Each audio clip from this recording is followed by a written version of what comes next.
How's it going, guys? Vaibhav here, and welcome to a video talking about how I make my thumbnails. This isn't something that I've invented, nor is it something that's very unique, but I thought this would be helpful sort of as a resource for people who are looking into making YouTube thumbnails. And I've had many requests asking me how I do it, so this video is sort of that one-stop solution for how I make my thumbnails, whether that's taking the photo, post-editing, what I do to take my photo, etc, etc. So I hope this video helps out, and at the end of the video I also have a 3-month Photoshop subscription to give away.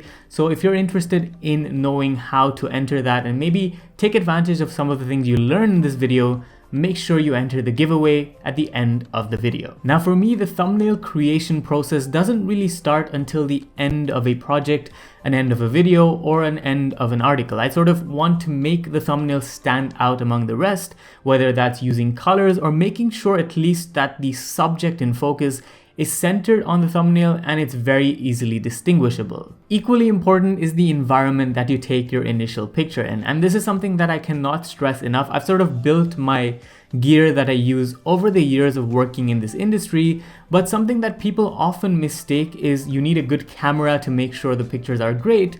But I think more crucial is the amount of lighting that you have around you. So whether that's the natural light coming out of your windows or any sort of artificial light that you have in your room, it's best practice to make sure you have every single light on when you're doing things like this. Primarily through my pictures, I've used softboxes for about 4 years now. The majority of the pictures that I've taken for thumbnails in the past have involved just these softboxes with more editing work, but they still bumped up quality a huge amount coming from natural light. Recently though, I also got myself the Godox SL60, which is a very powerful light compared to the softboxes that I've used in the past, and that's made sure my work when editing the picture post it's taken has been far reduced. So this is sort of the setup: 2 softboxes and my SL60, all pointing at the product. Depending on the product that you're shooting, adjusting can also require a bit of work. I particularly like to think of background colors before I start shooting a product, whether that's, green for Razer or yellow for a certain smartphone. But what that means is you can't really edit the background color in post, because when you take the initial photo, hues from that background sort of fall on the subject that you're taking a picture of, and that's very hard to remove, at least for me, in post for the time being. But if you're unsure of what background color you want on a certain picture, it's best practice just to go with white for the time being, because that way you don't have any hues falling on the subject and you can easily change the background once it's done in post. I also like giving the product a bit of depth, which is really simple to do. You could throw a spare charger under the product to give it this sort of levitating effect or an off the ground kind of feel, or you can literally support it with your hand. This is something that I did recently with the Razer headphones I've reviewed. At this stage, you still have the creative freedom to play around with the subject or object, but you also sort of have an idea of what the final product is supposed to look like when it comes to your overall thumbnail. One thing that I would suggest is making sure that you don't have any smudges on the object that you're shooting or any fingerprints, because that just means extra work in post, which is something we all want to avoid. Try and also think of how you want the shadows of the certain product to be portrayed at this stage. So for example, with the Razer headphones that I was shooting, I wanted the shadows to be behind the headphones, and sort of work your way from that. I know this is sort of vague advice for the time being, but once you actually start doing this for a number of products, you will get better at recognizing which way or how the product may look the best and what orientation to use, and of course with that, what shadows to use as well. Now that you have your best picture or pictures, make sure to take multiple just in case. It's time to do the majority of the work, which comes with Photoshop. I've used Photoshop for plenty of years. I haven't formally learned it. I've sort of learned it as I went. So when I wanted to do a certain thing, I used to look up tutorials on YouTube and learned it that way. But it is worth learning formally as well if you have no idea of how to use it, because I think in the long run, it's a piece of software that can save you a lot of time, but also give you a very, very high level of creative freedom. I know there's alternatives to Photoshop out there and plenty of them, but I haven't particularly used any of them, so I can't really recommend. any other software, but say you have a software that offers similar functionality, I think the next part of the video will be equally helpful to you as well. Now at this stage, before I go through a live example of what exactly I do with a particular photo, I thought it would be best to show you guys some examples of previous thumbnails I've done with the before and after images and talk to you guys about what changes I've made. So for this first one, it's a laptop from Asus. I've placed it how a laptop should typically be placed in a press picture and gone on from there. You'll notice I don't really care about what's off to the side of the laptop because it's going to get cut out anyway. From this initial image, I go to this, and this is quite a basic example, but I've enhanced the colors of the laptop for a bit of pop, given it some shadow, and also changed the screen. I've also maintained somewhat of a reflection from the laptop, but I know this could have been done a bit better, but I blame the deadlines that I was on. Next up is this phone from Motorola. See how I've decided what color I wanted here from the get-go, so the process is made a bit simpler. Also, the phone is balanced on a charger that's behind the phone, which you can't see, but that obviously gives you that 3D effect. And this, of course, is the end result. I've just added some basic purple color layers off to the sides for better usage of the actual space in the thumbnail, and of course added that shadow. This one's a bit more complicated because there's a lot of post work to do. If you notice, the phone isn't on a flat table, it's placed on a soda can for a bit more depth, and the end result is this.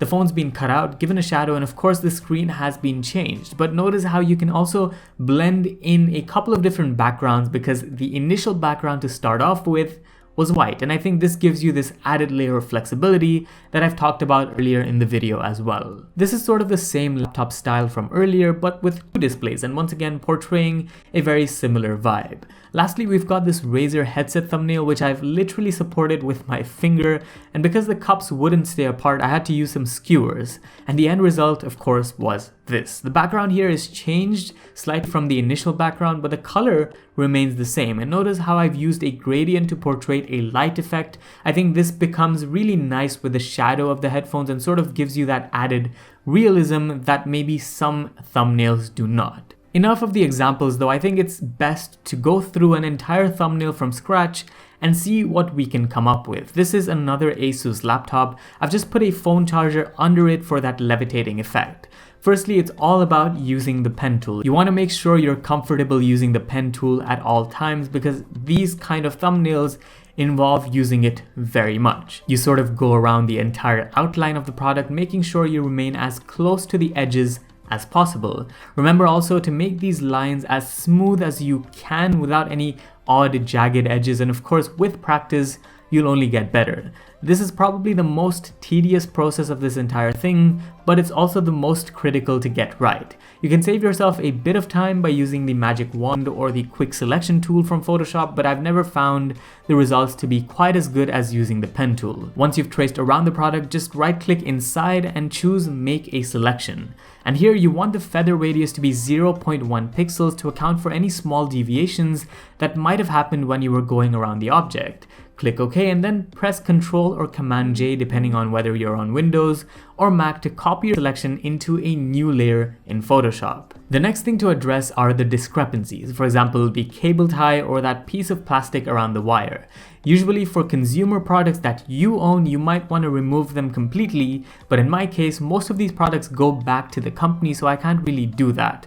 For this, I use the clone stamp tool. There's no established process of what I follow to do this. It involves more trial and error than anything else. But a tip for this is to make a selection around the edges of the object, say the wire, and that way it doesn't end up looking awfully weird.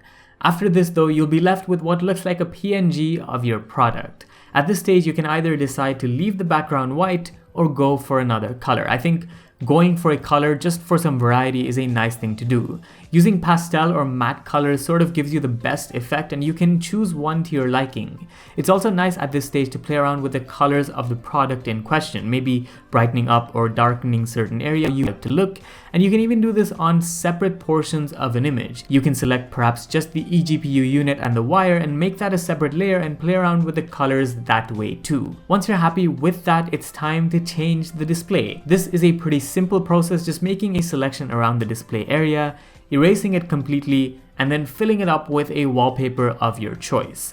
Once you've got the wallpaper, just drag it onto Photoshop like you would. And what I like to do is I like to use the transform tool using Control T or Command T, and then Photoshop's distort feature, which allows me to simply drag the corners of the wallpaper to the corners of the display, and you're done. And once all of this is done, it's finally time to add the shadows. The most simplistic way to add a shadow in Photoshop is to use Photoshop's drop shadow feature, but it doesn't convey the full effect we're going for. In this case, we're gonna have to work with multiple shadows, so let's move from the right to left and see how each shadow can be implemented. Firstly, for the laptop's base, we're gonna need a fairly simple rectangular shadow. Instead of picking something up from the internet, we can literally use the pen tool to copy the base of the laptop like so into a separate layer. Once you've got that separate layer, you can position it how you'd want to look, similar to the shadow we saw with the original photo. Once you're happy with that, go ahead and lock that layer by going into this option and then right click the paint bucket tool, and here you'll be able to choose the gradient tool in Photoshop. Here, choose the black and white preset option and then click OK. Now you want to drag the cursor from the dark area of the shadow to the lighter one. So in our case, from the left just past the layer to the right just past the layer once again. And you get this sort of gradient now on top of your base laptop shadow layer. To make it seem even more like a shadow, you can go into layer preferences and change it from normal to multiply. And now you should really start to see that effect. As a final touch, undo the lock button and then go into Gaussian blur using the filter tab on Photoshop and adjust the blur limit to what you think is a right amount. I usually like to play around with this, maybe 20 sometimes, maybe 10 sometimes, but this is certainly up to you. The next section to focus on is the eGPU and the wire of this photo. And here's a little something. You can literally select that section and then just use a drop shadow feature, adjusting the light and overall look of it to have a shadow that looks somewhat realistic. But it also adds this annoying shadow over the eGPU section, which doesn't look realistic at all. To combat this, an easy method is to duplicate that layer and only have the drop shadow enabled on the layer behind. This way you can use the eraser tool on Photoshop to rub out the portion of the layer behind, which also rubs out the shadow in the process, leaving you just with the shadow that you'd want on the bottom of the eGPU. And for all intensive purposes, that could be your thumbnail. But if you go back to the original image that we started with, you'll see that the wire was off the surface a bit, and we should try to replicate something similar. In this case, you can just pick a section of the wire and duplicate it, then go ahead and use the transform tool like we did for the wallpaper, and then go and adjust how you'd want that shadow layer to look like. Once that's done, you can go ahead and lock the layer like we did when we were making the shadow for the base of the laptop. Select the gradient tool once again with that black to white color option, and then go over the layer like we did before. Choose the multiply option as a blending mode, and that should turn it into somewhat of a very realistic shadow. What you can even do in this case is get rid of the drop shadow effect from the wire and blend the shadow that you've created with the drop shadow, and that serves as pretty much the completed thumbnail. You can still play around with things like adjusting sharpness, brightness, contrast, or any of those elements, and maybe even add a few final touches. For instance, the ROG Flow logo that I borrowed from the internet, or maybe a different background color altogether. But that is exactly how I make my thumbnails on Photoshop. I hope this video was clear enough, and this was definitely not a video for the complete beginner. It was more for people who are familiar with Photoshop already, and maybe they could pick up a few things to implement into their own thumbnail making process as well. I've also got the giveaway details for the Photoshop 3-month giveaway linked down in the description, so if you want to enter it and get 3 months of Photoshop or even Premiere Pro for free, make sure you follow the steps from the link below. If you have any questions, make sure you comment down below, or you can reach me on my social media platforms via Twitter, Instagram, etc. Leave your comments there for some direct advice if you'd like. But that's all for this one. Thank you all very much for watching. This was Vaibhav. Make sure you subscribe if you don't want to miss out on future videos, and I'll see you in the next one. Adios.